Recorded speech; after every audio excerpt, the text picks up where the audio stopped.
Chief Ortiz, I think you came in here to tell the truth today, sit down and offer some candor to this congressional committee.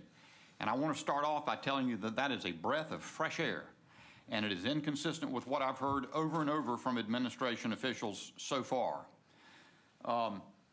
You have candidly acknowledged in responses to questions already that we do not have operational control of the border. You've effectively acknowledged that the border is not secure on much of the southwestern border.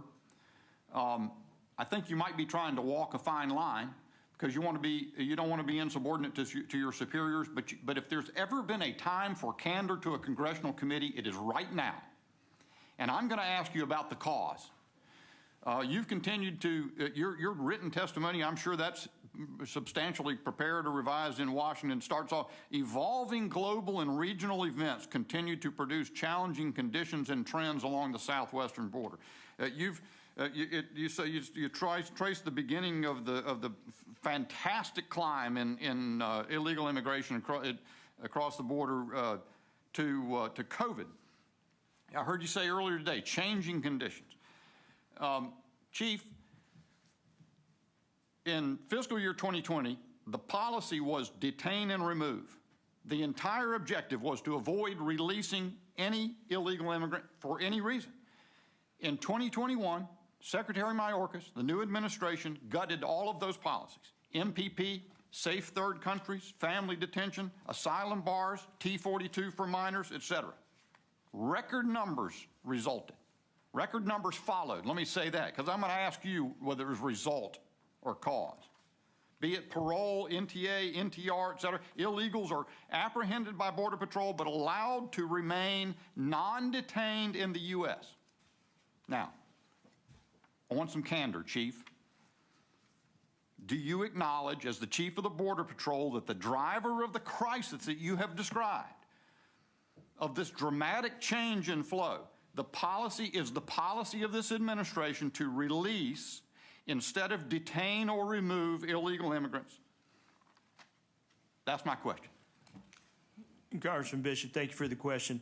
I will tell you that law enforcement is pretty simple, sir. You have to have capacity and you have to have consequences. And anytime you don't have consequences, you're certainly going to see some increases. And we continue to try and repatriate individuals back to countries that we can repatriate. But it's been a challenge for us because what we saw this past year were individuals from Cuba, individuals from Haiti, individuals from Nicaragua, where we have a difficult time repatriating. It's not my responsibility. I work closely with my ICE partners to make sure that we're able to expel or, return individuals back to their host countries. But it has been a significant challenge for us, and I do think that has been a driver of some of the increases that we have seen. So you've attenuated that a little bit, Chief. I appreciate, again, I think you've been candid in that answer. But you've attenuated it. It's a driver of some of the increases. Sir, we're all familiar with this chart. I mean, we see it in our sleep. Right? I came into Congress down here in fiscal year 2020, and I visited as soon as I came down to the border then, and I saw the empty port of entry station where nobody was in there flooded. You'd seen the films from back in May. And here's where we are now, sir. That was December, worst in history, and we've been up in that territory for years. And there's always been 1 billion people live on less than $1 a day. Poor, as Chairman Green said. The cause is the change in policy. Is it not, sir? Will you be candid enough to be unequivocal and clear that that has driven the change?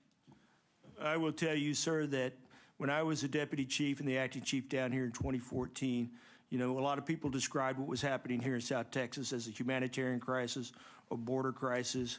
And I was very candid, and I said that I think we have a bit of a policy crisis. And I still hold true that we have some policies in place where we need to ensure that the men and women out there patrolling the border, investigating these criminal cartels, are actually allowed to do their job each and every day.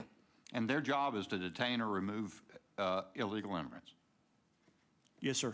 And you've talked about, and your pride, look, I want to say this, your pride in the men and women you lead, and I know what the circumstances is that compels you to come in here and show this level of candor to this congressional committee, and that's the men and women that you're serving, because they're under stress like they've never seen.